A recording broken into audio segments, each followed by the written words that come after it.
Hell yeah. And down. You like that intro, Aaron? You like that shit? Frightened the crap out of me. It was so loud. That's how we do it. Hey, it worked. It frightened somebody. Good. It worked. What is going on? That's right. It's your boy. Fat Five Freddy, bitches. That's right. That's right. Y'all keep an eye out for my upcoming new album called Welcome to Prime Time, bitch. And bitches, where's my money? That's right. With the upcoming single, that's right. I'm your boyfriend now. Bleh. Yeah, what is going on?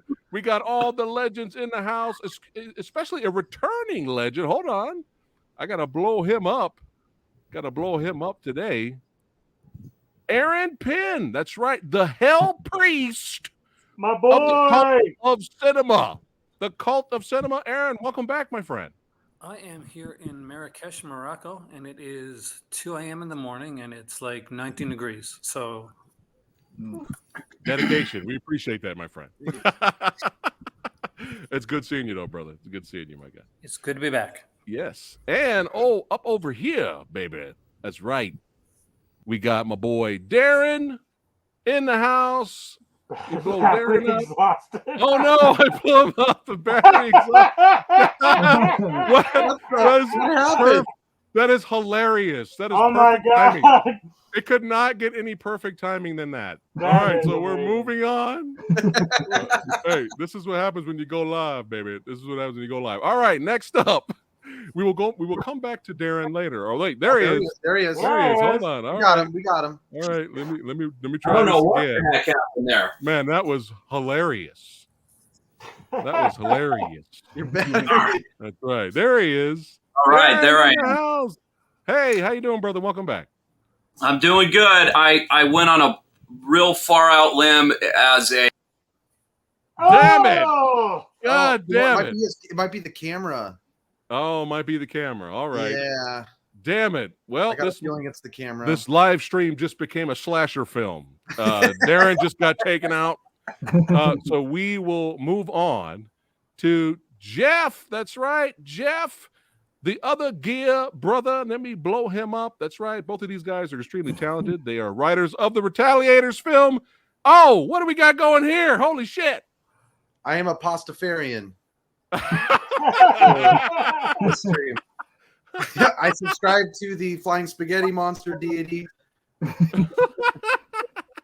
Amazing. And, yeah, that's what I'm doing, man. Whipping up some noodles and sauce. Amazing. Again, dedication. I appreciate that. Hey, Fat Five, by the way, Freddie, appreciate that. this is spaghetti sauce. Oh yeah. Yeah. Sure, Jeff. Yeah. All right, one more time. Oh, sorry. okay. My camera issues are solved once and for all. Okay. I went out on a limb, and I am a Blockbuster Video employee for tonight. I love it. I absolutely love it. And being surrounded by the hundreds of VHS tapes that I am surrounded by, it feels right at home. Love it. Just want to That's give some love to this rare Retaliator shirt. That's where all this spaghetti sauce was coming from. So Nice. Hey, I'm still waiting for my 6X. oh, dude, you have to realize, Samurai, that takes a long time to sew. So just hold on. Maybe another 2 years. To put that together. But it's good. It's great having the Gear Brothers back. That's right. Let's keep it rocking and rolling. I'm already having an absolute blast. Y'all know him, Mr. Tony of the Dead Son. That's right. We're going to blow him up. Welcome back. Oh, Tony. Oh, That's love what I it. am. A pumpkin man, I guess. You're the great pumpkin. You're the great pumpkin. Love it. dude, I that's love it. Great. I love it. It doesn't get any more Halloween than that shot right there. No. It's got a little bit of a Season of the Witch vibe, you know? Yeah. I like it. All right. Thanks. All right. Last but not least, but we will have another guest join us a little bit later. We have here, that's right, DJ Anubis. What's going on, brother? Welcome back. Whoa. Oh shit! Yeah. Yeah. That's great. All right. What's cool was that Yes. what I loved about that one was for a split second, I don't know why, but it had the frame of his face in there without the mask, and then the Yeah. mask jumped on. So there was like a real transition there. Yeah, I saw it too. Yeah, but you know what? Oh. Somebody lied to me because Okay. when you get bit, you're supposed to be able. Your senses are heightened. You should be able to see better. But I still need these motherfuckers. Oh my Yeah, goodness. that's just But the movies, man. we have a plethora of guests here tonight. The badasses have returned. I'm keeping an eye out on Joe Valley from Media Glitch. We'll see when he comes back. I will pop him in to join in on the fun. But hey, what's going on, everybody? Welcome back to another episode of Versus. Do the quick roll call. We got a whole bunch of badasses here. The roll call might be cut short because there's a lot here. Jake Hall in the house. John Martinez, Will, Zaid. That's right. Lady Danish, Heather. What's going down? Dingo. Oh yeah. Bob Odinson, David Hurd, Eric, Marco G, the Shogun of Harlem, and Brad. Welcome, guys. Thanks for popping in. That's right. That's right. And everybody here, don't forget every single guest and the guest vid votes that we have tonight. All other information is in the description box below, so you guys can follow them, subscribe to Cult of Cinema, and everybody else. That is right. All right. All right. The shades are coming off, baby. Wow. Yeah, That's right. Yeah. Because Fat Five Freddy needs to see. Yeah, so do I. That's right. That's right. This is Fat Five Freddy's reading glasses now. All right. So, yeah, thanks again for everybody showing up. You guys are amazing. And holy shit, we have made it to motherfucking 50 episodes, baby. Holy shit.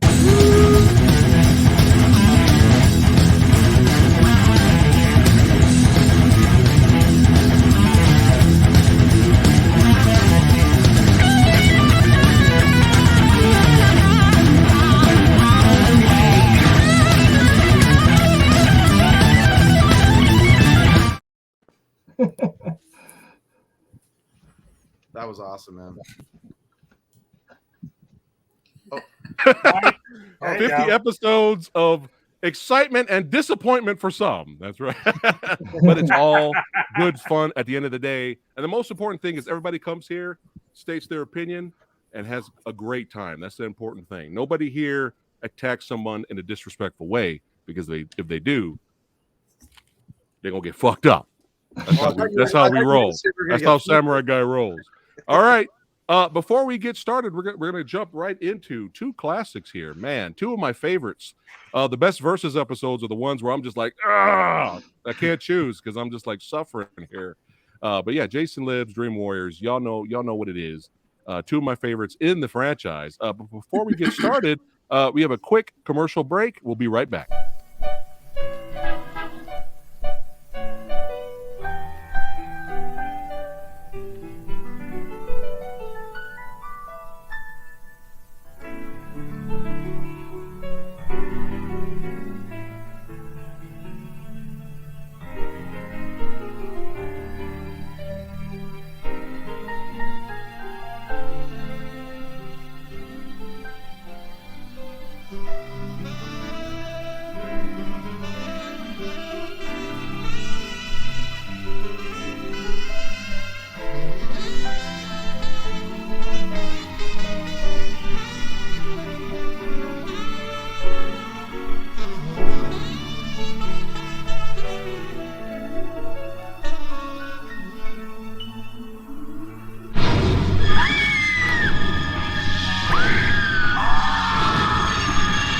Friday the 13th, Part 8. Jason takes Manhattan. Now, New York has a new problem. Oh, yeah. Such a good trailer. Love it. Oh, Samurai. Yo, can you hear me now? Yeah, now I can hear you. Yeah. Aaron, they don't make trailers like that anymore, man. Oh man, I remember that trailer premiered. I was in college going to see that film, and it was an experience. But still, seeing the Friday films in in the big screen. Even Jason Takes Manhattan, fantastic. Oh, I'm jealous. I'm So so good. jealous. That is fucking awesome. Yeah, when trailers were fun. Yeah. Yeah. All right. Let's go ahead and jump right into this. These films have both come out in the 80s, guys. So sorry, we're going to be spoiler talk. If you guys haven't seen it, too bad. We're going to talk about it. But we're going to jump right into 1986, Friday the 13th, Part 6. Jason Lives, directed by Tom McLaughlin. That's right. Starring Tom Matthews. That's right. C.J. Graham. And many other badasses. We'll get into it. But here's a quick plot synopsis for those who have not seen the film. Tommy Jarvis exhumes Jason Voorhees to cremate his corpse, but inadvertently brings him back to life instead. The newly revived killer seeks revenge, and Tommy may be the only one who can stop him. That's right. So I really didn't get into the Friday the 13th. I've always been a Friday the 13th fan as such from the movies I had to sneak away to see on my own. I already told you on Samurai Guy's upbringing, man. You know, like things were banished. So I was already a fan. I was the youngest Jason Voorhees walking around. There was like this is a real story, guys. At our church, we had a Halloween costume dress up for all the kids, and we had Little Samurai. I was this big, right? And we had a real machete in our backyard for cutting wood and shit. Oh no! Right? So I was like, well, I need a prop. So I actually got a Jason mask, grabbed the real machete, and I walked all the way to church. And I walked into church with the real machete. And of course, everybody loved the outfit and they loved everything. But that's just just let you guys know, I've been a fan since I was very young. I didn't hurt anybody. The machete was taken away really quickly. But yeah, I thought that'd be a funny story to share. But yeah, as I got older, especially when a lot of these movies came out on DVD, that's when I started to binge watch a lot of these, especially revisiting ones I haven't seen in years and ones I haven't seen. So Friday the 13th, Part 5, I absolutely hated. I was pissed off. I was angry. I hated it. Aaron's already losing his mind. It lied. Aaron, you mean to tell me the first time you saw the fifth movie, you loved it? I did, but you got to understand, I saw all of them in theater initially. And after seeing Part 4, when Part 4 it ends, with the Corey Feldman with the face, I was expecting that. So I was kind of you were expecting when I first saw that it wasn't, Tommy Jarvis. Right. But I did like the fact that it was a throwback to actually being a mystery. But unlike the first one, it didn't cheat you. Like you actually had a chance to guess who the mystery killer was in Part 5. In Part 1, you really don't, because you don't see her till right at the end. Right. Okay. But I can totally understand. Like you were in the majority. Most people were like, "Where the hell's my Jason?" Right. Well, I hated it, but the funny thing is revisiting it many years later, it's fucking hilarious to watch now. You can actually enjoy parts of it. We revisited it here on the channel a while back, but at the time I was so mad, and I kind of gave up on the franchise. To be honest, I was like 1 through 4. That's it. I'm done. I don't care about anything else. And I was so done. I was done with the franchise. And then my expectations were so low. I didn't even want to watch 6. I was like, what the fuck? I'm like, all right, let's just get it out of the way. We bought the DVD. Let's just do it. And me and my wife sat down, and the movie started with this crazy opening. We're just, people getting punched through the chest, the heart, Jason holding the heart, this craziness. And you get this amazing iconic shot. I mean, this is what it's all about. Horror fans out there, like shit like this is just fucking iconic, amazing, and badass, and why you watch these movies. But right after that, when this happens, me and my wife, our jaws dropped. We were not ready for them making fun of James Bond. I think, Aaron, they brought James Bond back that year, right? Was it Timothy Dalton's Bond? Probably. The same year, I think. And I think he was a little bit. No, later. Living Daylights, I think, was 87. Okay. Well, then it's even more genius then. But yeah, our jaws dropped, and from then on, we had just had an absolute blast. It was hilarious. We had some great kills, and I mean, I love CJ Graham's a fucking beast.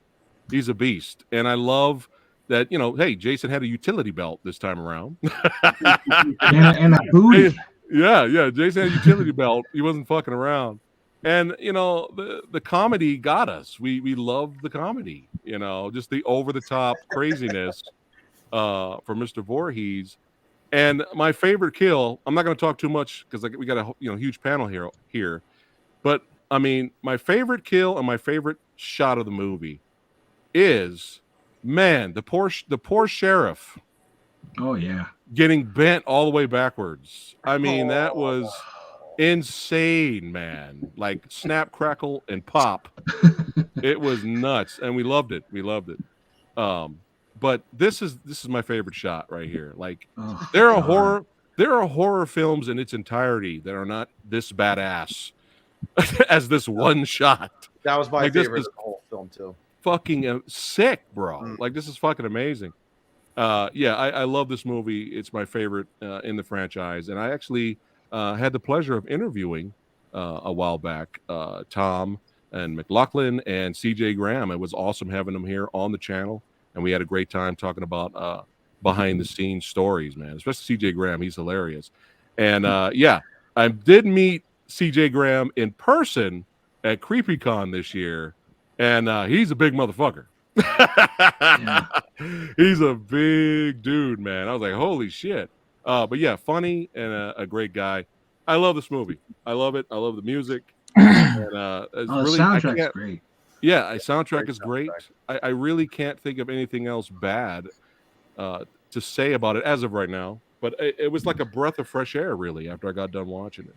So yeah, this is A+, thumbs up for Fat Five Freddy. But now we'll go to Tony. I grew up liking the second one the best. I always liked the mask, that cloth mask that he had. Yeah. And then recently, when the Blu-ray box set came out, I was binge watching them. I was like, I don't think I like this one as much as I used to. And I don't really know which one I like. But watching this one this time, I was like, oh, this was, I liked it. I still like it a lot. I do think that the way he comes back is really dumb. And how does he still have an eye?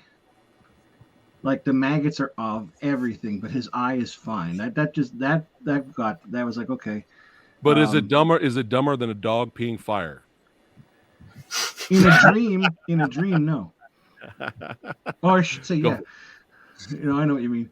Jason. The dog's name was Jason too. Yeah, we're having fun. Go for it. I enjoy it this time around too. I think the counselors are like most of them are kind of like, I don't care about really any of them. I like Court, but I like him in like everything I see him in, and he got a little obnoxious driving that van or that what's it called, motorhome, but he had a cool kill, the van flipping over and her getting her face pushed through the mirror and that was like, yeah, that's awesome. Like that's glass too, like holy shit. That's crazy. But yeah, I definitely never like, I always say like, Kane Hodder is my favorite. I still think he's my favorite, but CJ Graham, he's probably my second favorite. Like he's a beast, like you said. Like he and the humor, I like the humor. I used to think where he's holding up the arm, like he's like, oh shit, look what I did. Like I can do this now. It's like, huh. And then when the motorhome is shaking, he goes like what the fuck's going on in there? But it was fun to watch. I really enjoyed it, and the soundtrack, like we were saying, is awesome. Like it kicks ass. But yeah, I do enjoy it. Nothing really I could say about it except what I said. All right. We have a lot of Copy that. people. Nice. Nubis. I'll just put it out there. I'm not the biggest Friday the 13th fan in general. I do enjoy some of the movies, obviously, but I didn't get a chance to rewatch this one. I've seen it like 2 or 3 times over the years, but I just didn't get a chance to really refresh my memory. So I'm not going to have a whole lot to say on it. But I do remember the paintball game scenes, and that was really an entertaining and fun moment in the movie. I thought that was pretty funny. And then the only other thing I can really remember is at the end, you showed the still of Jason being chained to the bottom of the lake. I've seen people like on the web that have like either miniatures or whatever of Jason like that in their ponds, like fish ponds and stuff. So it's kind of creepy when you come across it. It's funny. I saw people have it in their fish tank too. Yeah. They're really neat. Too. Yeah.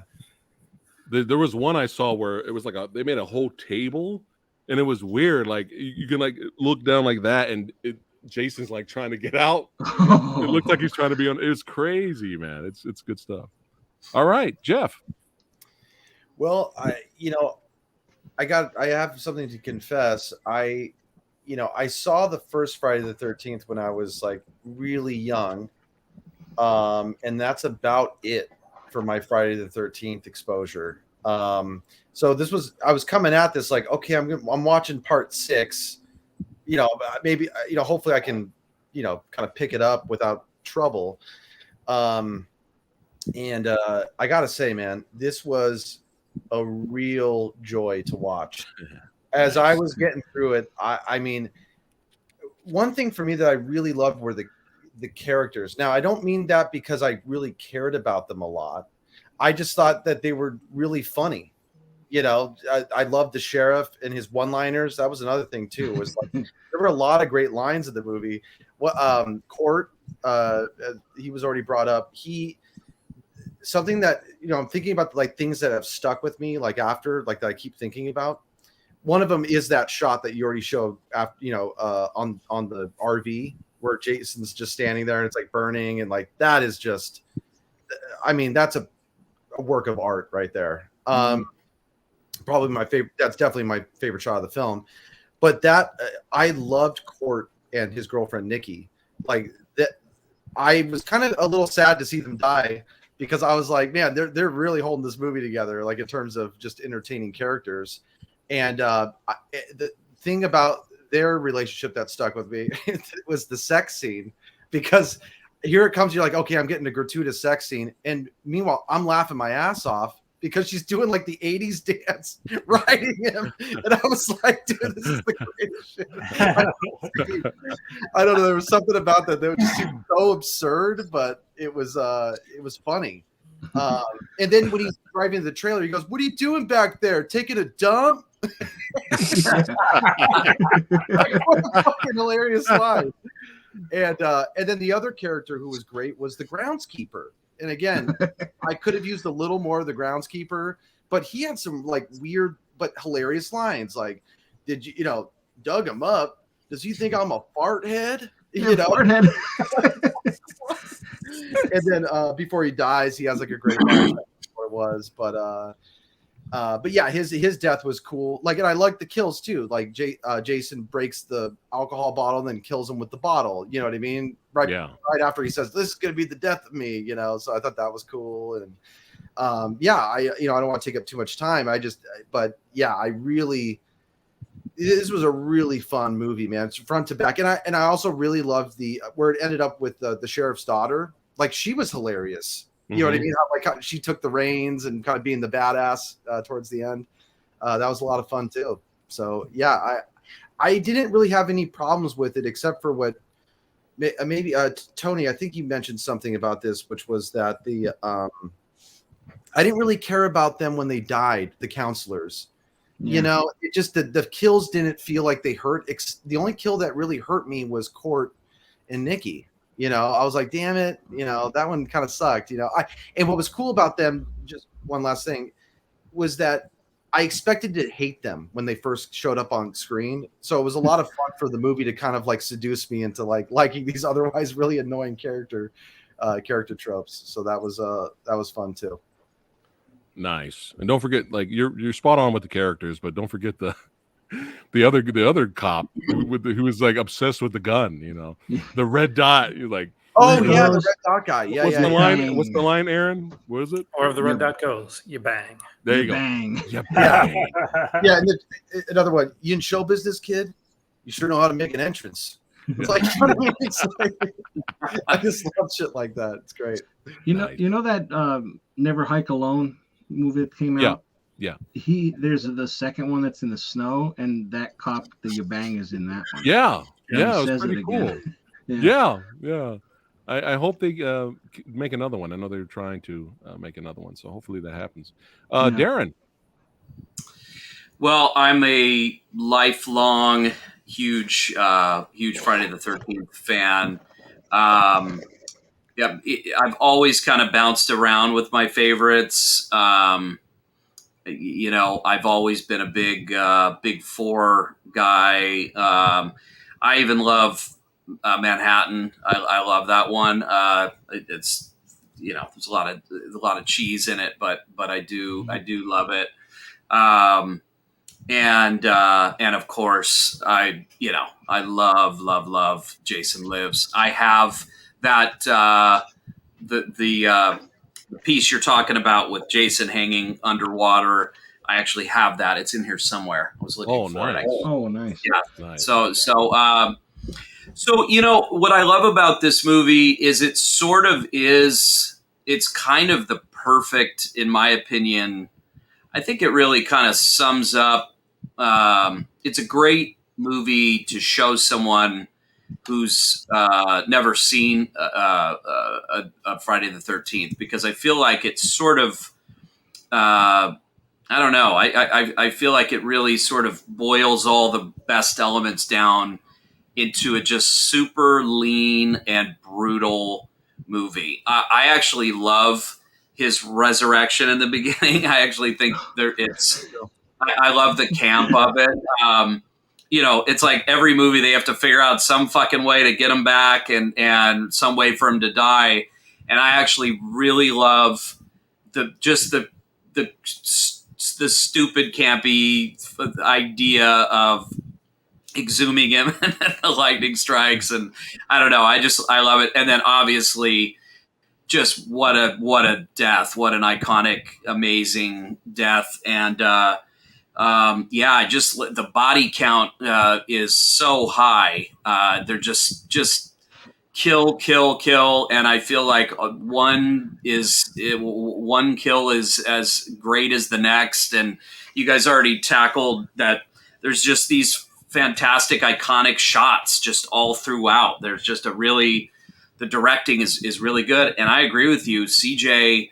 I'm a big Kane Hodder guy myself, but every time I watch this, he really has a scary force to him. It feels very powerful. It's tough, So yeah, I just love it. I find it pretty perfect for a Friday film. I mean, like I said, I love how lean it is. There's not a lot of story going on. It's just it's just body count the whole time, and I with just the right amount of humor in there. So yeah, I think it's pretty perfect. Nice. Aaron. Well, Friday the 13th is my favorite franchise. We'll start with that. All right. Yeah. So I've seen most all of them in theater. I think the only one I didn't watch in theater was Jason X, because it was playing in a theater that I wasn't at. But my friend dressed up as Jason and went to it. Nice. I love Part 6. I think Jason Lives is fantastic. Now, one thing, coming from like somebody that was around when the movies came out, this was the most promoted out of all the Friday 13th films. Much Music in Canada, MTV in the US did the around the clock with like the Alice Cooper Man Behind the Mask like shown all the time. You'd see there was a novelization for this one, and a really good novelization with the actual real ending to the film, because the ending that's used in the movie is not the way it's supposed to go. Unfortunately, the groundskeeper gets killed, but he's not supposed to. the groundskeeper is supposed to live, because at the end of this movie, we're supposed to see Elias Voorhees, his dad, come in and pay off the groundskeeper for taking care of his son's grave, to giving it some extra attention. He's supposed to be like with long hair and kind of like really steely, scary eyes. And I actually read the novelization before I went to the theater to see the movie, which was a bit of a disappointment. Now, that being said, I really like this film. The guy that plays Court, he's nephew of John Travolta. So I guess that charisma shows through. I loved many things about this film. I like the actor Thom Matthews a lot. I think he's a really good actor. He's extremely good in these films. C.J. Graham knocks it out of the park as Jason Voorhees. And I love the way the kills are done. I think that Tom McLoughlin did the best that you can do for something like this when you're at a sixth film. Because here's the thing. In order to make this movie, he couldn't go in and make just another Friday the 13th film again. He had to mix it up a bit. He had to do something different, some comedy. But there's a reason for that. And the reason for that is Friday the 13th, like the series, all came together perfectly in part 4. That's probably by far, like, is when you think of like Friday 13th, like all the parts together being good, like characters that you care about, a really good Jason, a great ending for the franchise, a fantastic opening. Part 4 probably does it best, and it's hard to get over that hurdle. It was really hard for part 5 to get over that hurdle. They tried with lots of boobs, but unfortunately didn't work. Now the girl that's with Court, she was supposed to be in part 5. Darcy DeMoss. She's actually was supposed to be in the part that Deborah Voorhees played. Oh. So you almost had a chance of seeing a lot more of Darcy DeMoss, because one thing that's missing in this Friday 13th film is nudity. It's the only Friday 13th film of the Paramount that doesn't have any nudity at all. So for me, I think it's a fantastic film. Overall, it just does almost everything right as a film in a pocket universe of its own. But we got to look at the other ones. That this is the ending of a trilogy, and anybody that's watched these Halloween movies over the last while knows how much ending of trilogies can be problematic sometimes. Corey Feldman played Tony Jarvis, and he played him in a very weird, quirky, kiddie type, like really unique way. John Shepard took over the role from Corey Feldman, and he had this kind of like this PTSD, kind of like really withdrawn character that you would assume Tommy Jarvis would be. As much as I like Thom Matthews, I have no clue who the hell this character is, because he's not Tommy Jarvis. He has nothing in relation to the characters in the films before. He's there's no super he's way too cool, he's way too attractive, he's not Tommy Jarvis. And that as soon as he came on the screen, that took me out of it. And I was like, I'm loving this movie, but I am hating Tommy Jarvis. And this is an actor I like, so it has nothing to do with the actor. The actor's fantastic. And I think that when he did the cameos in like certain films that came later on, he actually did a better job in those little tiny parts that he had there than what he had in this film. Because I think Tommy Jarvis is the weakest written character in the film. And the other thing that was mentioned is that unfortunately, the camp counselors don't have much character in this. It's true. We've gone from like people like Crispin Glover and stuff like that to these. Like I like Renee Jones. I think she's very attractive, but she's she pretty much gets thrown. She gets hot out the window. We see her head afterwards. Megan is great for what she does. I love the cops in the film. I love the fact that this is the only film in the franchise up to this point that have kids at the camp. I don't like the fact that it's the only one that does this and doesn't do anything with it. We get the urgency, okay, there's kids at the camp, something could happen, but nothing ever really does. You never feel like you're out of safe ground with this one. But that being said, with all the negativity, this is still a movie that I will put on and watch and enjoy the hell out of. I can go with the first 8 Friday 13th films, the Paramount 8. Watch them at any time, day or night. It doesn't matter how many times I've seen it. I could watch them over and over again I'm always entertained. There you go, Darren. You're not alone. Aaron likes the 8th film. There you go. Is it just me, or does the guy that played Tommy Jarvis look like Michael Dudikoff from American Ninja? He does. a little bit. Good call, yeah. I also thought the sheriff kind of looked like Donald Sutherland a little bit. Yeah, I could see there's that. There's a little flavor there. Yeah. Yeah. All right. Very well said, Mr. Pin. Yes. All righty. Let's keep dropping it rocking and rolling here. Yeah, that was cool. Dropping the knowledge. Yes. I also wish that Tommy Jarvis's friend lived longer because I like Rorschach. I love Rorschach. Yeah. He was cool, man. He was great at the beginning. Yeah. Oh, I forgot to mention this. If I can find it here, it may not be here anymore. Is it right here? Let me see. So this was hilarious in the movie where he kept getting shot and he kept popping up to the music. Oh, yeah. Did it! He gets shot, fall. Did it! Oh man, great. That was so good. And Jason X did a little something similar. But Jason Lives is fucking awesome. All right, let's keep going. Nightmare on Elm Street. Very next year, Dream Warriors, man. 1987. All right. Directed by Chuck Russell, starring the lovely Heather Langenkamp and Robert Englund. Here's the plot synopsis for those who have not seen Dream Warriors. So we have a psychiatrist familiar with knife-wielding dream demon. Freddy Krueger helps teens at a mental hospital battle the killer who is invading their dreams. Man, I will never forget the first time I watched this movie. It completely blew me away, man. I was just like, Jesus Christ. The music, the special effects, the fun characters. What was the name of the black actor? Kincaid. Yeah. That's my role, motherfucker. I would have killed that role, man. Freddy's back! Freddy's back! I was like, that's not his real voice, is it? But no, his voice makes things memorable for sure.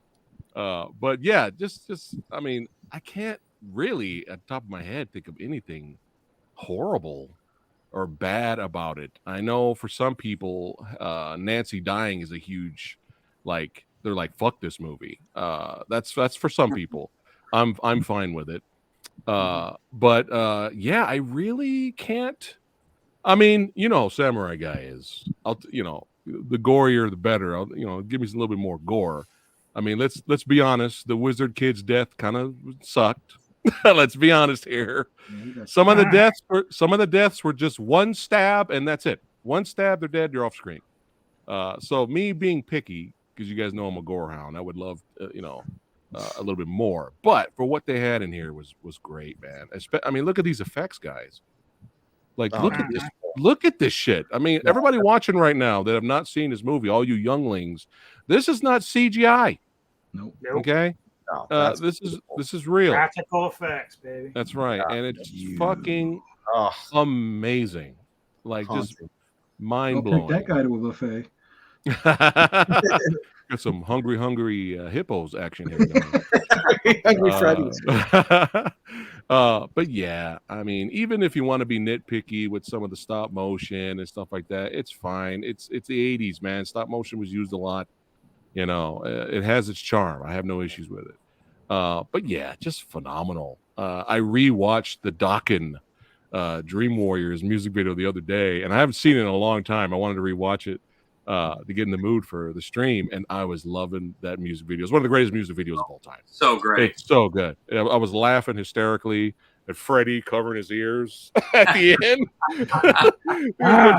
The band's like playing harder, and he's like covering his ears. Oh, it's so must have been a nightmare. So good. Yeah, it's so good. Yeah. But yeah, just phenomenal all around. I love this movie. 8+ 2 thumbs up for sure. Tony. I gotta say this, of all the Nightmare on Elm Street movies, this is the one that I've watched the most. It kind of has like a personal, I'm not gonna try to bring the show down, but like I've spent time in a hospital like that when I was younger, and so it like kind of hits me more. Okay. But I've watched it so many times I actually used to dream about Freddy in an asylum, and all I remember vaguely, I'm trying to tell my dream. I was like, I could climb the wall. Apparently, I guess that was my dream power. I could climb the wall, and I was watching him chase people, like, and the like asylum was up there, and the sky was like red. I was like, okay, and then like he wanted to come after me. Then I was like, no, I'll help you. I don't want to die, but like, yeah, I was thought that this one of all the Elm Streets is my favorite. It definitely is. I just really, really love it. I love the characters. The part to this day that still gets me is Philip's part where his insides or whatever like come up and he like marionettes him, and it's like pulling. Yeah, that goes right through me, especially his feet when he's walking. Oh my god! But like watching it like now, I watch the Blu-ray and you could see some rope like ropes and stuff when like the wizard master gets picked up. Oh, there it is. Oh Jesus, that's still like right now I got a chill. But like the wizard master, you could see like him like a thing up there like as he's lifting him up, which I think his part would have been great to see so much more of me, especially if he could do magic. It would have been really cool to see a lot more stuff. Which, if they ever remade part 3, I'm not saying I want them to. No! If they did, Tony, you jinxed definitely, it's not even wood. Jinxed it, Tony. I don't know, but like, yeah, it's just it was a lot different this last time I watched it too. Like I watched it today, and it was like, I guess you just notice things more now than when you were like 20 years ago. And I think in the song in the beginning, like it was Dawkins, but then on the VHS, wasn't it a different song that was playing on the radio? Or Into the Fire! Yeah. They play Into the Fire twice, actually. It's in the beginning and then when it goes back to that scene. Right. I don't know why, for some reason, I thought like on VHS there was a different song playing. I don't know why. I'll have to look into that. But yeah, and this is definitely, I saw somebody comment about it. This is definitely where Freddy started to be a little more comical, which I like. That it's not over the top comical with him in this. Like he cracks jokes and stuff, and like his voice is also, it goes in and out from like, you could tell Robert Englund's trying to do a Freddy voice to like, Joey, look, all the little pigs come home, like that.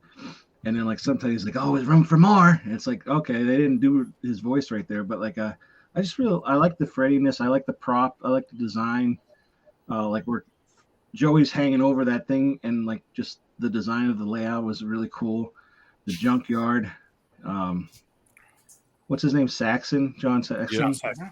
Getting impaled was like, wow. And I know the stop motion's kind of weird, but like I always liked that. I thought it was creepy because how do you fight a skeleton? Yeah. And he had a really cool. Freddy had a cool skull. But yeah, I love the movie. It's my favorite in the franchise. So yeah, I mean, you could. I get the complaints about the more sequels came out, the more comedic Freddy got, the more over the top he got. I get that argument, but I mean, he was pretty serious in the first original movie, but if you watch that movie again, he was fucking with Nancy and enjoying it, and it kind of came off comedic. I mean, there was no reason for him to start chopping off his fingers and laughing at it to her. I mean, you could find comedy there. I'm your boyfriend now, tongue.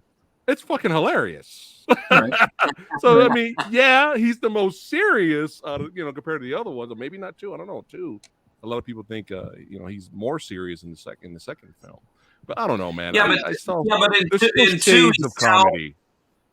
In two, he's towel snapping dudes' asses in the shower. I mean, come on, two's got some really funny shit. There you go. Well, I guess I should say when he talks, he's more funny when he talks in this one.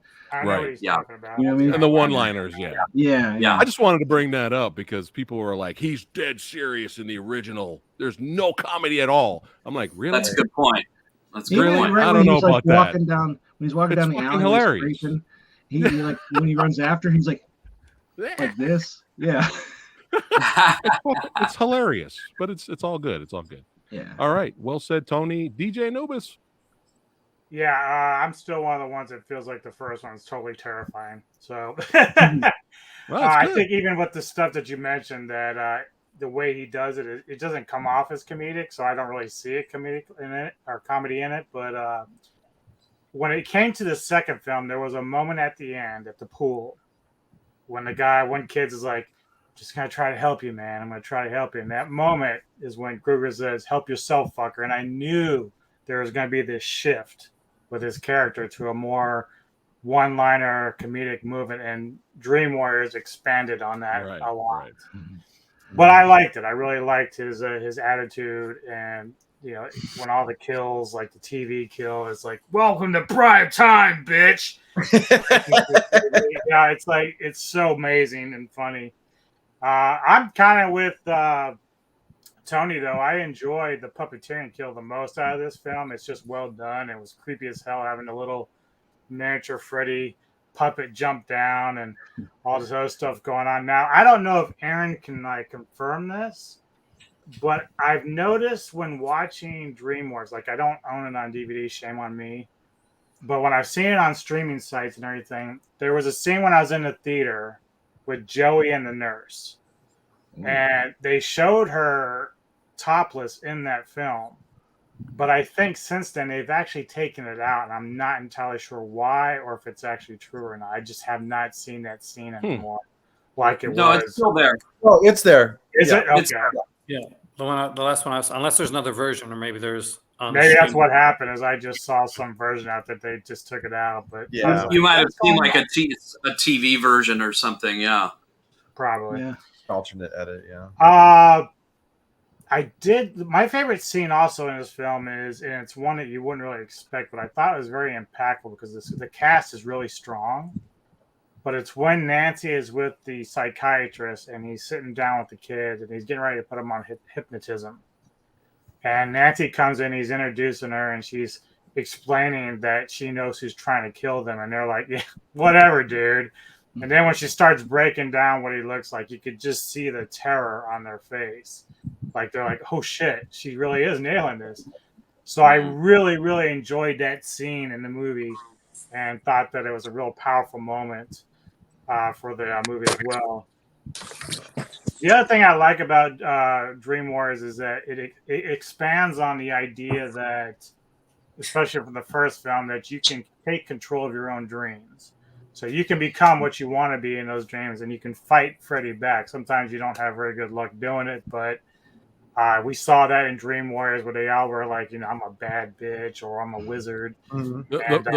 This line is hilarious. The way she delivers this line is so funny. I love that part. It's so great. It's so fun. And bad. It's fucking hilarious. Here's one thing I don't understand. How did the psychiatrist, how did he get hypnotized if he was hypnotizing them? That's a good point. I never thought of that. Aaron? How did he get hypnotized? Craig Wasson? Yeah, because he was the one doing the hypnotism. How did he hypnotize himself? Yeah, technically. Well, I guess the point is that Patricia Arquette's character is able to pull people into her dreams. Oh, yeah, you're right. So that's probably how that happened.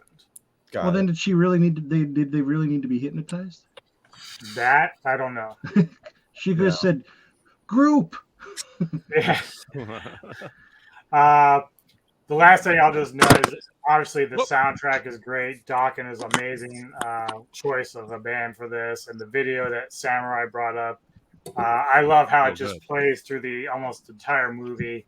Only now you've got the rock band in there being the heroes and fighting back against Freddy Krueger. And I just really enjoyed that video a lot. So, yeah, that's all I got to say on the movie. So good.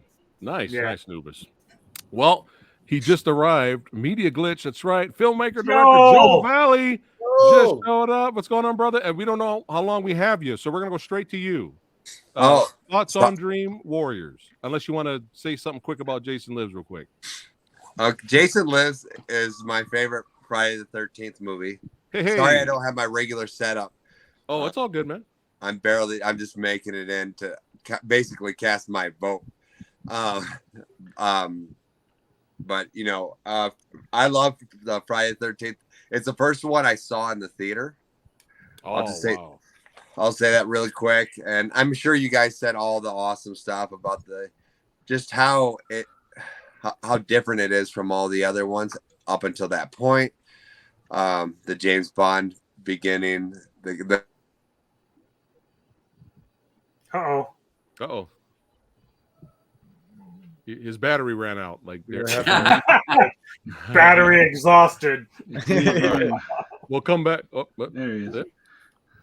Yeah, something must be going on with my. It's all good. All right, my internet, man. It's all good, brother. It's all good, man.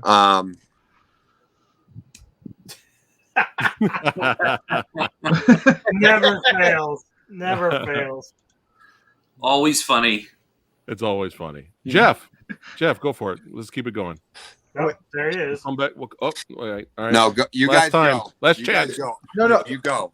I'm All right. Figure this Are you out. sure? Okay. Okay. He's gonna figure it out. Go ahead, Jeff. Okay, Dream Warriors. Yeah. So this is kind of the same situation with Friday the 13th for me. I had seen I've only really seen the first one, and I saw it not too long ago, and I liked it a lot. I mean, I was really impressed with how much better I thought it would be, but it didn't really lead me down the Freddy rabbit hole. You know what I mean? I was just like, oh, that was a really cool movie, and I just kind of moved on. Got distracted with other movies and stuff. Right. And so, this was the third in the entry, so I was like, okay, well, let's see, and I gotta say, man, I fucking love this movie. I really, really love this movie. What really amazed me more than anything else was the creativity of, when you think about that sink that turns into a hand, and then Freddy's in the mirror. That's brilliant, man. And then, you guys have touched on the marionette death already, and that really fucked with me, man. That was hard to watch, and it just stuck with me. I walked away from that movie. Yeah, that's tough to watch, man. And I just thought it was so, when it finally cuts to Freddy, over, looks like Royce Hall over there. But another thing too, by the way, what was really fun about it was shot where I went to college. Oh, wow. Oh, all right. At UCLA. So that was really cool. I knew it right away. I was like, wait a second, I'm looking up. I know they shot a lot of movies there. So that was really cool. It was great seeing Bill Maher in an early role as the psychiatrist. I don't know if you guys Craig Watson. He does look like Bill Maher. Yeah. I told Jeff if the most Bill Maher-iest that Craig Watson ever looked was in Body Double. If you watch him in Body Double, it's crazy how much he looks like Bill Maher. Okay, well, that's your opinion. Okay. Doing my little Bill Maher impression. And Nice. And the other thing about it too was, and I was so glad Darren didn't tell me about this beforehand, because Darren knows what a huge fan I am of Dick Cavett. And I saw his name pop up, but I was like, okay, well, that's going to be weird to see Dick Cavett going on. I'm just watching Dick Cavett on the TV in that scene, and I was like, okay, if this was just a scene from his show, they would not be giving him a credit, an opening credit. So they hired him for this film. You know what I mean? So I'm like, I knew something was going to happen, but dude, what happened when he showed up? Can I ask you a question? He's all, what was it? Who gives a fuck what you think? And then when it switches to Freddy, I was like, dude, it just made me fall that much more in love with Dick Cavett. If that wasn't, any more possible up to that point. So that was really awesome. Yeah, I think just the creativity of the kills.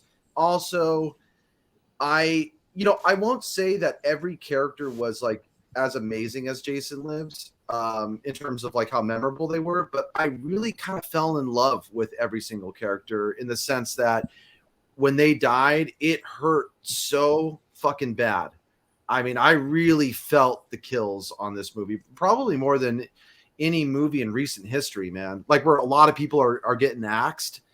And that's a real fucking achievement. When you have that many people that you need to kill in a movie, for all of them to really hurt, that's really an achievement. I wasn't happy to see any of them go.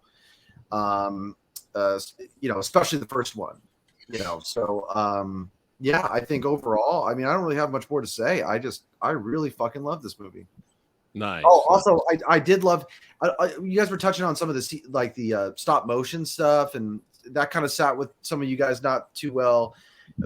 Didn't mind it or whatever. I was really impressed with it actually. Like, I love that they were pretty ambitious, and maybe they didn't quite get it, but you could tell they really pushed it to the limit of what was available at the time. So I really like that.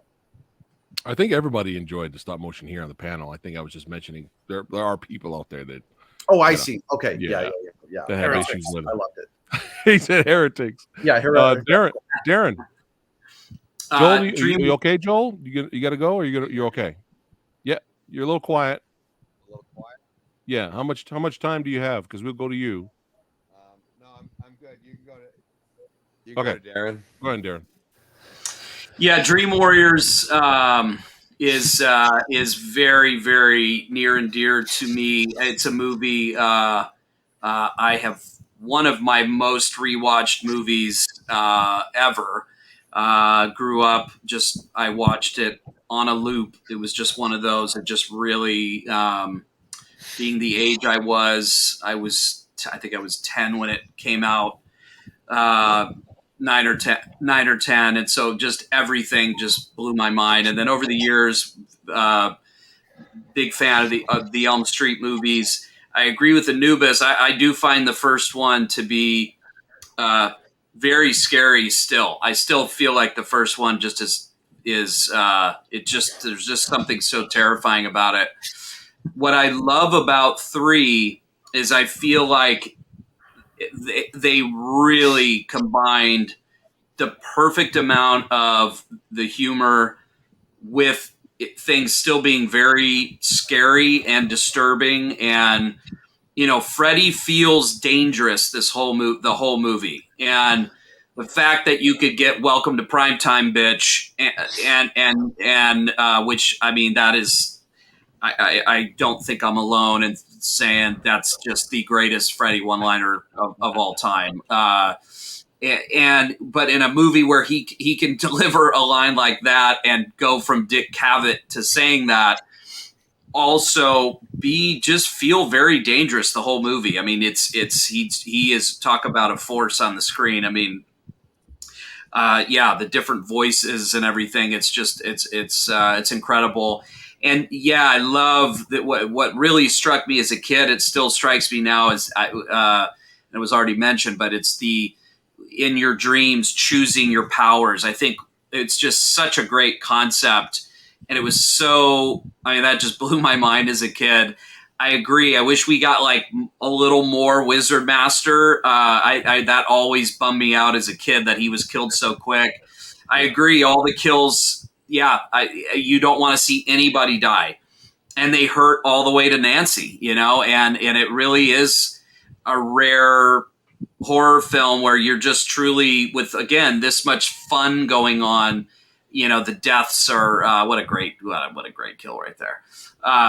So anyway, yeah, I have a really funny story from the nurse scene was already brought up. I'll tell this story really quick. So when I was a kid, again, I was like 10, I was at my best friend's house at the time. And I'm sure anybody growing up in the 80s, probably 90s too, had the uncomfortable thing of renting movies was such an institution. And then inevitably you would end up with TNA on the screen and then parents in the room and that horrible, uncomfortable, feeling. So I was watching Dream Warriors over at my friend's house, I knew the boobs were coming out. So I was like, okay, I do. And it was me and my friend and his mom. And that's the three of us watching. So I'm like, okay, I know right where the boobs are coming. I'm gonna go hit the head right before, so I don't have to be in the room when the tits are out and my buddy's there and it's his mom. So I leave the room. I give it like a couple. I know the movie by heart. So I'm like, okay, tits are done. I come back out. The screen is paused, and my buddy goes, "Hey, dude, I paused it for you." He knew exactly what I was doing. He knew exactly what I was doing. He's like, "Hey, man, I paused it for you. Don't worry." And then he started it, and I'm like, "Motherfucker, I don't want to look at tits with your mom in the room." Yeah, so I'll always have fond memories of that scene. I think of it every time. But yeah, and then the last but not least, the other absolute favorite.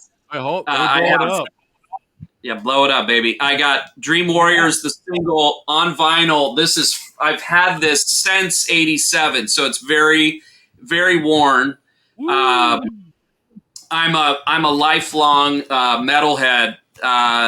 So the marriage of Doc and in this movie, to this day, I listen to Dream Warriors all the time. It's on I have many I make mixes all the time. But Dream Warriors ends up on most of my mixes. So I am I'm really just a huge Dawkins fan, period. So yeah, this is one of my prized vinyls that I have hanging. And yeah, so I'm just a big Dream Warriors geek all around. Real quickly, Darren.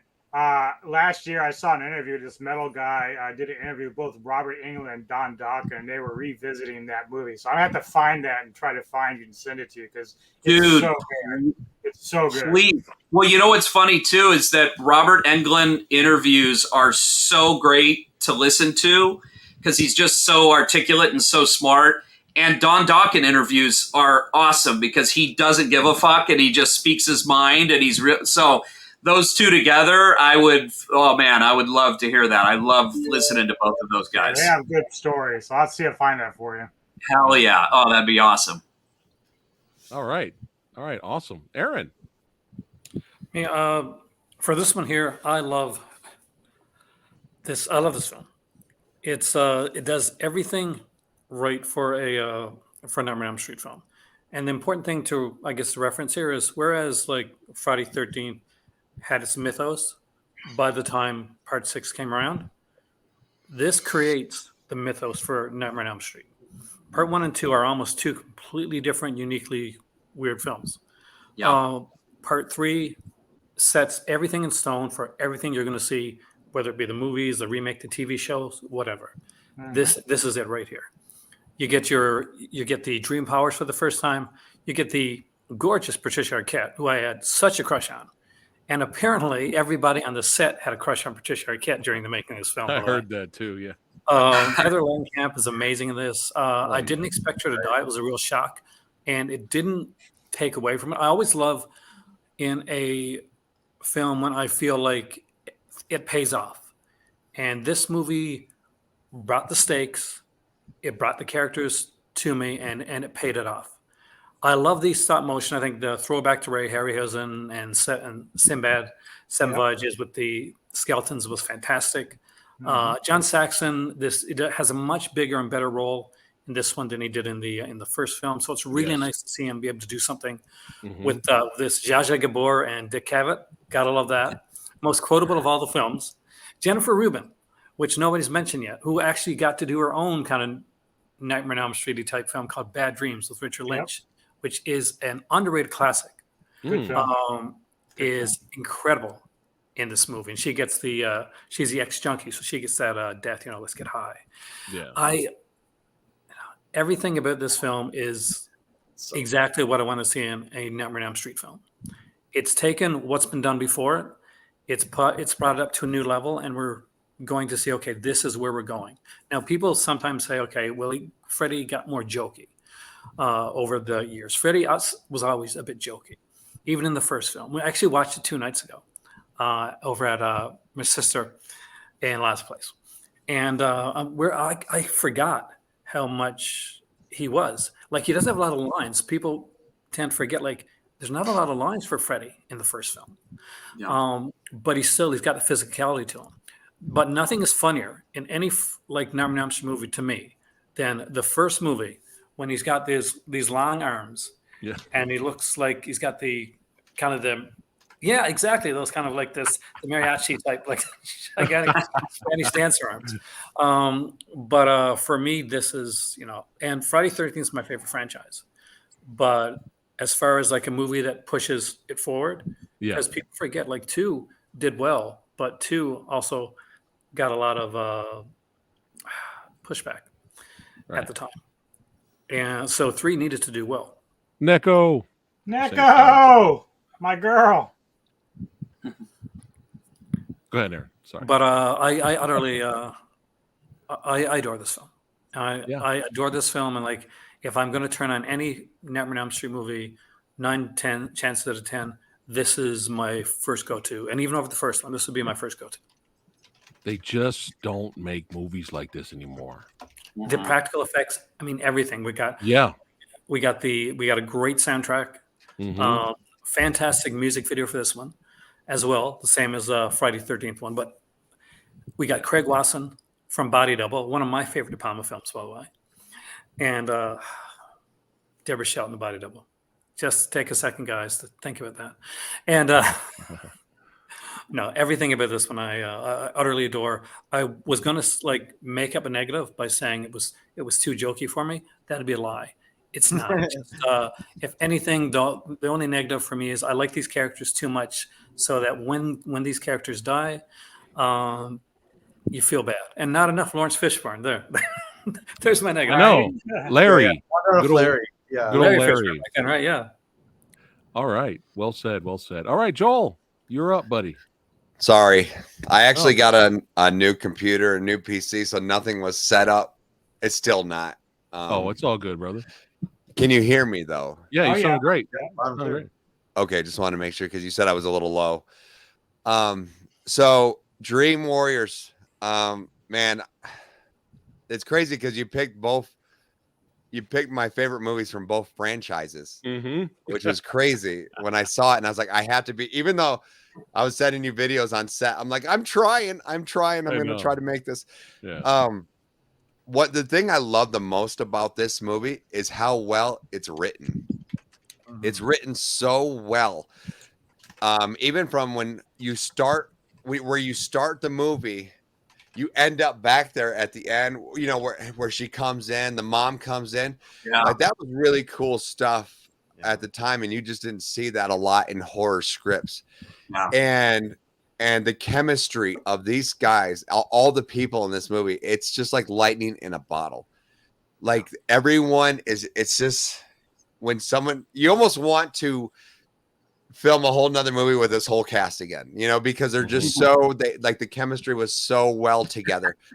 And the return of Nancy coming back with such class, with such like a maturity to her. And you just felt it. Like, when she walks into that room for the first time, you felt that, it's like, oh my gosh, Nancy's back. Like, this is awesome.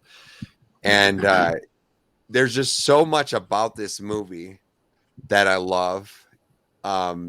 Interesting enough, I never had the issue with the boob problem because, I grew up watching horror movies with my parents and stuff. So I never felt that awkwardness. We watched it all together. But that was a funny you didn't do story. The classic, like, yeah, I never had to do that. We just all sat there and watched it. It wasn't a big deal. But I love also how real it feels. I don't know the film stock that they used. It just feels so real. I don't know. There's something about this movie that feels real to me in the ward. And, it just, like, I don't know, like, this could happen. Like, I don't know. It just, to me, when I was growing up, this was the one that I played, like, it was always on repeat, always going. Yeah. And I know you guys talked about the effects, the practical effects, like, just breaking down that whole scene I call it Worm Freddy, whatever you want to call it. Penis Freddy. I thought it was Penis Snake Freddy, whatever you want to call that scene, is so well done. And if you look at the way like when they shoot her up, like that's an impressive stunt even for that time. Yeah. And how far she comes down and hits the ground, right? And some of the other stunts that they did in that thing, the practical effects, everything, like it just feels so awesome. Look at that. all of that, all the callbacks to, like you said, the Ray Harryhausen and all that stuff. And then you have the Dawkins soundtrack, of course. And I would argue that video is 100 times better than the Man Behind the Mask. Because it's actually, they somehow made a short film out of a music, like it's still a little tiny film. Yep. And they used the footage and it still works, And if I remember right, I believe even Freddie makes an appearance at the end. I know that. Yeah, we were talking about that. Grab the guitar player too. Yeah. And then I remember now. They fight him with music, right? Yeah, and he's all like, so and he wakes up from a nightmare and he goes, what a nightmare. Yeah, he's holding like a doll. Yeah. He's like, who are those guys? Or what does he say? He said something like that, right? Well, hold on. What do you got there? What do you got there, Darren? What's cool is Freddie's in the band promo shot on the back of the vinyl, so that must have been the music video shoot right there. So yeah, but he's right there in the brand promo. That's hilarious. That's awesome. That's awesome. And I don't know if anyone mentioned this at all. When I talk about the writing, it's so well done. It's so good. But you also get into more, like you meet. Is his mom? No, what's his mom's name? Mary. You meet her. You find out that. I think the line is like, he's a bastard son of 1,000 maniacs. 1,000 maniacs, yeah.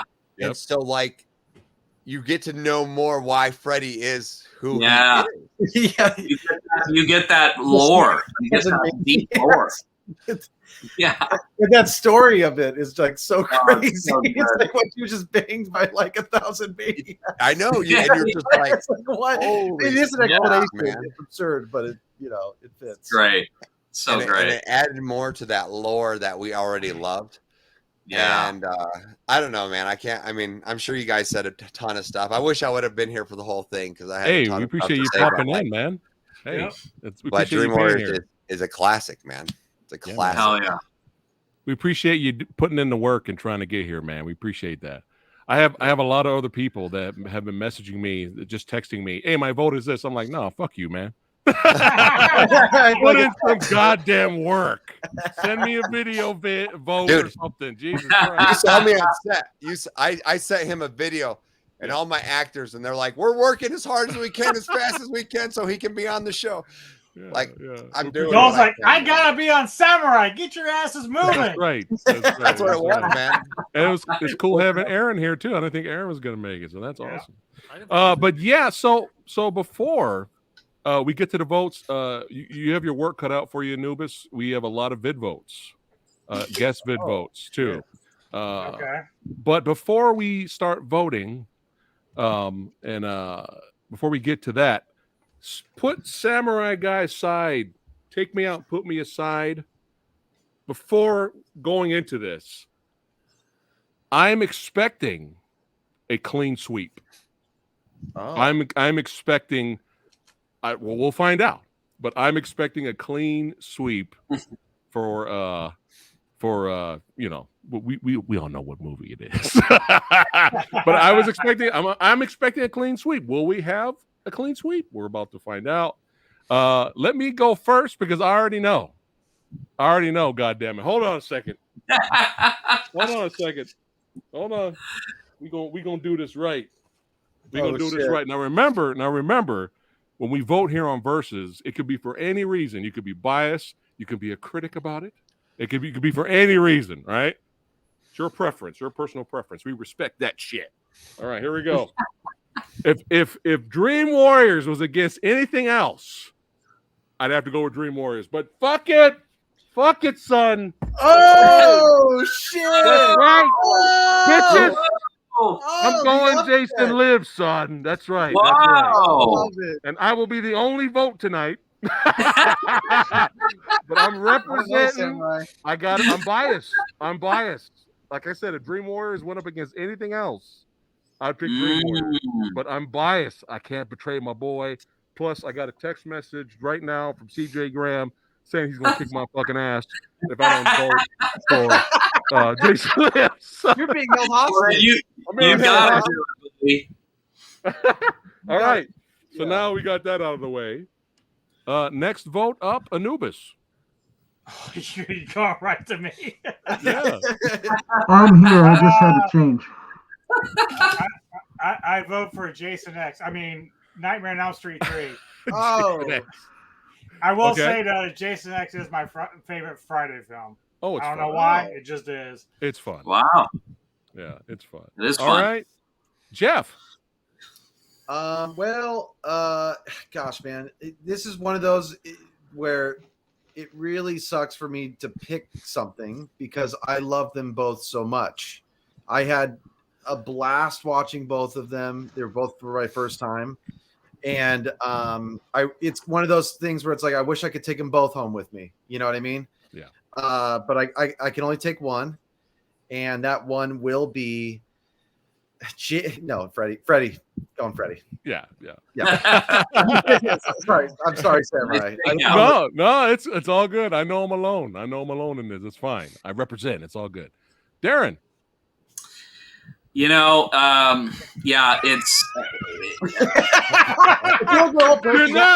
not gonna hurt Samurai Guy's feelings. It's fine. Listen, we had fun, Samurai, but I'm not taking. Yeah, I'm picking the other one. Yeah, Darren's like he's about to crush my dreams. Yeah, listen, I love Jason Lives, but I gotta go Dream Warriors. That's a hard one to overcome. And and I was talking about it with Jeff. I said, the other real marvel about this movie, and I don't know how many you can point out, but in a franchise where the third is the best one, it's pretty rare. I mean, I guess you could make an argument for 4 in Friday, which would be maybe even crazier. But third being the best installment, I think you got to go Dream Warriors as the best Freddy. Right. And so. All right, there you go. Joel. Oh, me? Yeah. So, man, okay, so Jason Lives, it's crazy because the first one I see in the theater, I was a huge Return of the Living Dead fan. Right. So to see Freddy, the guy who plays Freddy, like Return of the Living Dead is not probably on my top 10 horror of all time. So to see Freddy play Tommy Jarvis, that to me, that was like, wow, okay, this is amazing. And it should be noted that the director of Part 6 has actually directed in both franchises, if you don't know that. I don't know if anyone pointed that out because I wasn't here. And as awesome as Friday the 13th Part 6 is, it doesn't even come close. Doesn't even stand a chance against Dream Warriors. Dream Warriors is on my top 10 list of all time, movies of all time. I watch it all the time. I love this movie from beginning to end. I don't think there's a bad part in that whole movie. It's just so captivating, and it's just so well done and so good. Like, I'm sorry, like you can't even all right. put them up against each other. Awesome. But we'll come back to that because Master Chaos was the one that put this together. But Aaron, again, Halloween Ends. My favorite franchise. It's my favorite franchise of all time. Against Nightmare, against Halloween, I love it. Part 6 is one of the greats in the series. One of my favorite Jasons of all time. But that being said, Nightmare on Elm Street 3 is the definitive Nightmare on Elm Street film. Everything, there's stuff before it, but this brings it all together. Friday 13th was brought together in Part 4. So 6 is just doing, it's getting on the good graces of that and making a really good film. That's fantastic to make a good movie when you're at part 6. I can tell you right now, Nightmare on Elm Street 6 is definitely not as good as Friday the 13th part 6. There'd be a much different thing we're voting on these two.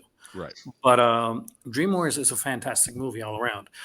Right from the beginning, when you get to see Patricia Arquette's character, and it's a throwback to that Tina scene in part 1 with the mom and the boyfriend coming in. To go back to see that and get the, where's the fucking bourbon bitch sequence in part 3. You know that this is a labor of love. You know that we've got some Wes Craven writing in here. And it's directed by Chuck Russell, who directed, hands down, one of the best damn remakes ever, The Blob. And I'm going to put it out there right now. The Blob remake is better than The Blob. I agree 100%. It is. 100%. It is. Yeah. No, you're right. But it's 100% for me, Dream Warriors. It has to be. Nice. And I almost feel bad because I love the actors and I love part 6, but Dream Warriors is on another level. Nice. Tony, are you all right over there? Yeah, I just don't want to show. I want to show you my vote like you did. Okay. I'm not going to talk much. I'm just going to let you see, and then you'll know. Okay, go ahead. Oh, Oh shit! Let me blow it up. There it is. Welcome to prime time, bitch. Nah. Love it. I love it. Tony's not here I don't have anymore. a glove, It's just though. me. Love it. All right. Let's get to our guest vid votes. All right, here we go. Really quickly here. All right. So shout out to Derek, our boy, Flick Snacks, and Knickknacks' son. I forgot. This is kind of my fault a little bit. I forgot to let him know to keep it short and sweet. So this is like 2 parts. So we'll get to it, and then we'll keep it rocking and rolling. Here we go. Derek. Hey guys, it's Derek with Flick Snacks and Knickknacks. Sorry I couldn't be there live, but I heard it's a pretty full panel. I miss all of you guys. I can't wait to actually get to talk with you. I was a little bit bummed I couldn't make it this time. Situations are just kind of starting to get ironed out, so hopefully I'll be able to join more frequently in the future. I made a couple of notes on this one because my first time back, it's not an easy one because these are very, very near and dear to my heart, both of these films. I love both of these movies, so let's start it off with that. You didn't make it easy on me, Samurai. You never do, but that's why it's classic, and that's why Versus is my personal favorite series on YouTube. That's why I like to be a part of it so much. Okay, let's start off with Jason Lives, right? You've got classic horror movie vibes, which I absolutely love. I don't love the opening. I'm going to kind of mix and match my pros and cons just so I can get through this so you guys can continue with your video, but I really don't like the opening of this one, the way that they brought Jason back. It was just, I know what they were going for. Like I said, I like the classic vibe, so I'm kind of contradicting. But they could have done something a little bit different. It was a little bit too just, oh, here it is. Here he is. Great Jason. Not only the body actor, but just the shots that we get of him and just the vibe of Jason. Jason is one of my favorite horror movie icons, right behind Chucky, probably. And this is one of my favorite Jasons, if not my favorite Jason. You can refer to my past videos if you'd like on that subject. No, but I do like how it's more self-aware, and that kind of brings us to the next film we're talking about, Dream Warriors, the 3rd part of the Nightmare on Elm Street franchise. And it's another self-aware film. These movies, that's why I'm going to tie this together like this. They're both very self-aware. They both like to poke fun at themselves. They know that their franchise is kind of dragging on and they're not going to take themselves too seriously anymore. I really like that aspect of it, of both of them. So going on to Dream Warriors, I personally like the Freddy that we get in part 2 more, the scarier, grittier version of Freddy. No, but I do like how it's more. What happened? Is it playing? No. Okay, hold on. Sorry, Derek. No, but I do like how it's more self-aware, and that kind of brings us to the next film we're talking about, Dream Warriors, the 3rd part of the Nightmare on Elm Street franchise. And it's another self-aware film. These movies, that's why I'm going to tie this together like this. They're both very self-aware. They both like to poke fun at themselves. They know that their franchise is kind of dragging on and they're not going to take themselves too seriously anymore. I really like that aspect of it. Of both of them. So going on to Dream Warriors, I personally like the Freddy that we get in part 2 more, the scarier, grittier version of Freddy.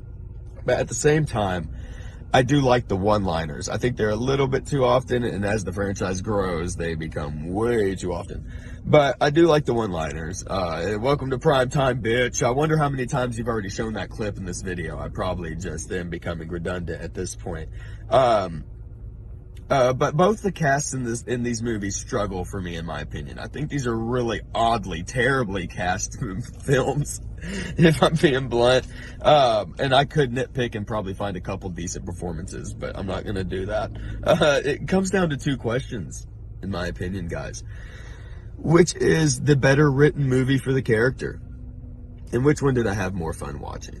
And unfortunately, guys, those questions have 2 different answers. So, the more well-written movie for the character is definitely Dream Warriors, Nightmare on Elm Street. However, I did have more fun watching Jason Lives, especially the first time that I watched it. So, honestly, I'm still sitting here thinking about which one I'm going to pick. This is terrible. Honestly, guys, personally for me, love both of them. I think they're both probably over 8s out of 10s for me. So no hate towards any of these movies. But honestly, guys, if I have to pick one that I just love, the first time I watched it was probably Jason Lives. But my honest-to-God pick has to be Dream Warriors. Just because I would watch that movie religiously, like almost every day. Whereas Jason Lives, I would probably only catch a couple times a year. So I guess that has to be my answer. Oh, I hate it. Jason Lives. I'm so sorry. I love you. I'm going to go watch you tonight because I'm so sorry. Dream Warriors, congratulations, guys. Who won? That was great. Oh, all right. That's some insane stuff I just heard. Yeah.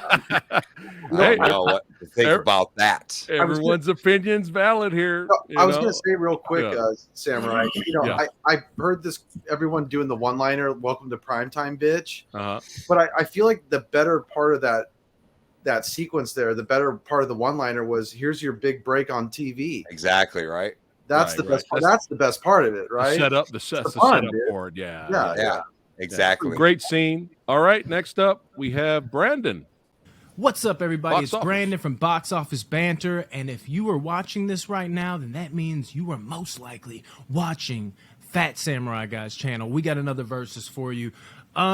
Me personally, out of the 2 we have to verse up today. You know, the 2 Jump the Shark movies, they don't exactly jump the shark because they're also fan favorites. We're, of course, talking about Dream Warriors and Jason Lives amongst those 2 respective juggernaut franchises. What do I like better, though? That's the question. I am more partial to Friday the 13th, and I could even argue that when you dumb it down a little bit and stop making it so serious, that Freddy would even make more sense to do so, but I am here to tell you that I do, in fact, like Jason Lives better.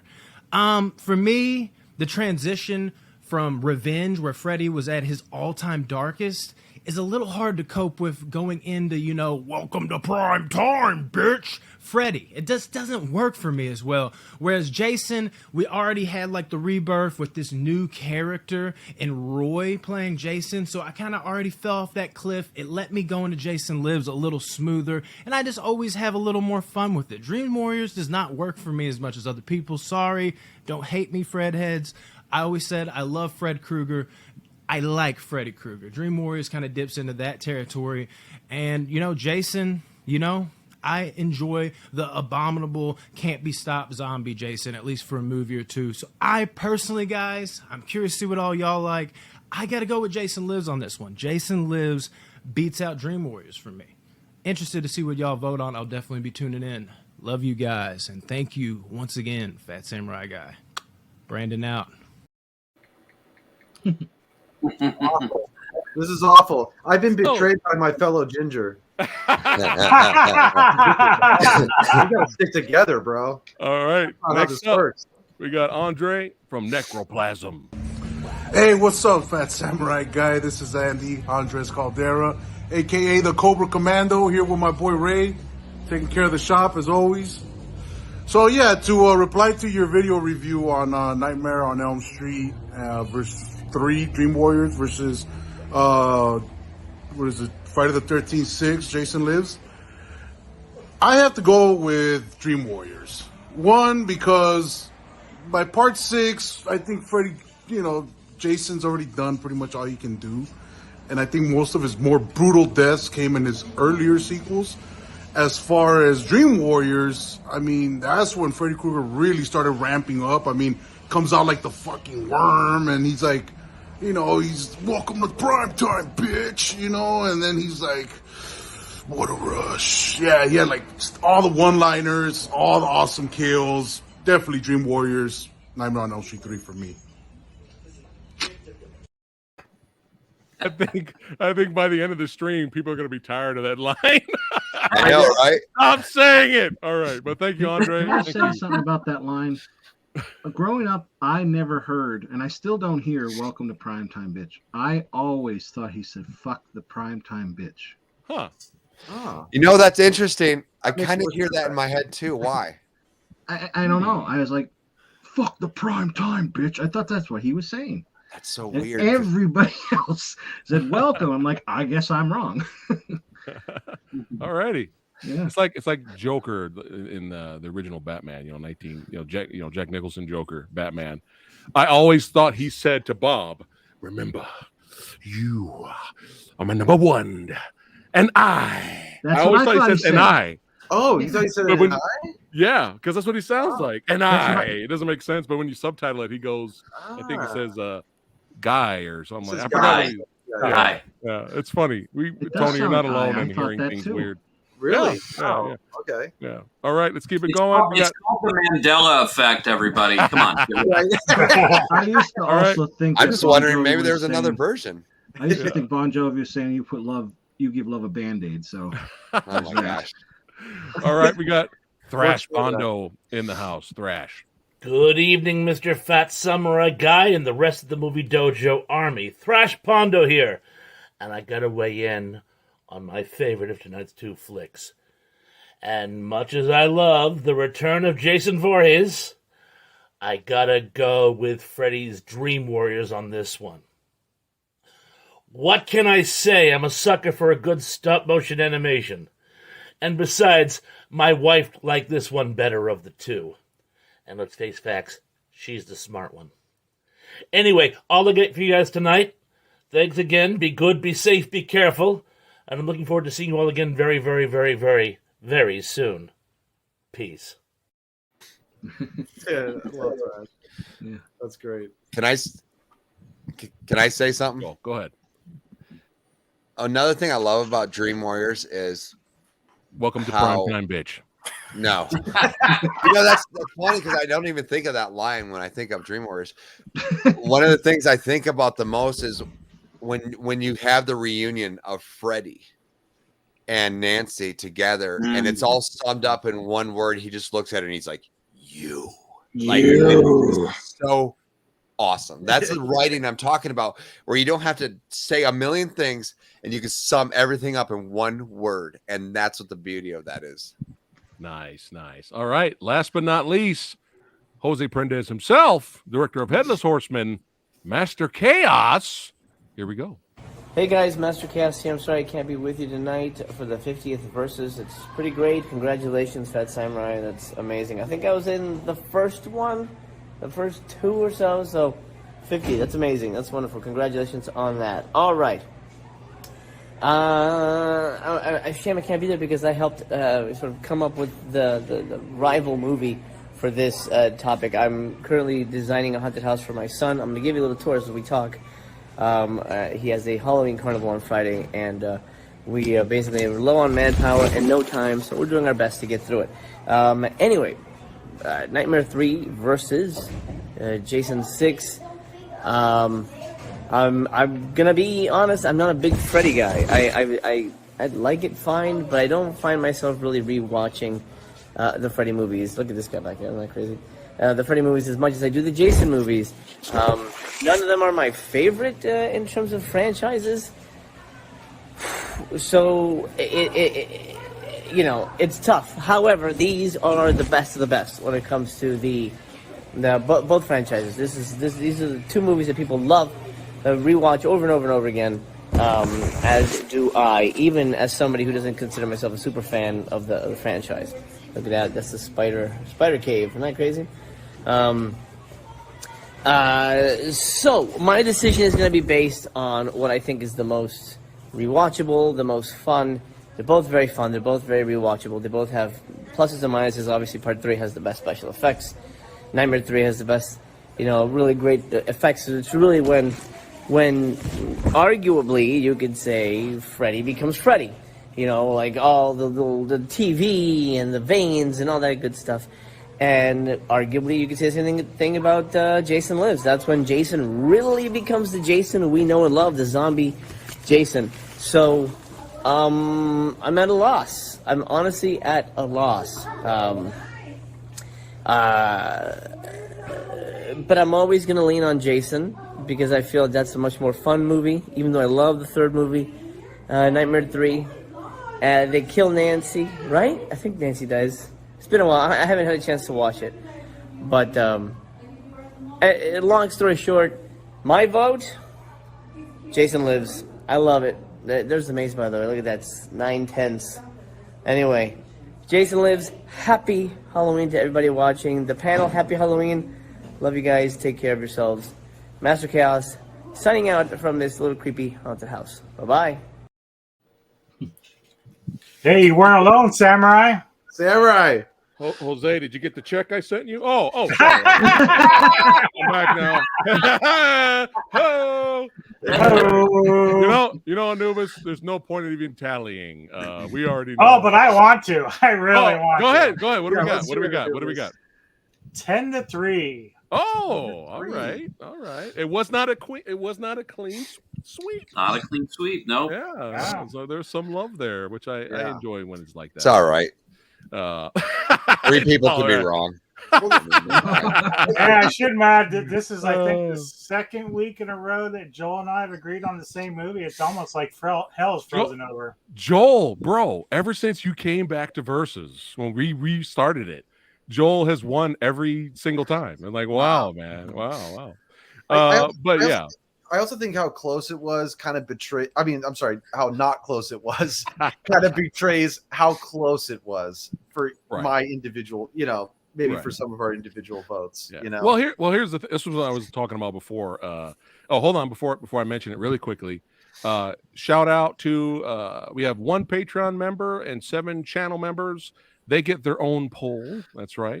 Let's see what they voted. So shout out to those guys. Thanks again for joining the show. We all knew. Yeah, it's all for Nightmare. Yikes. All right. Look at that.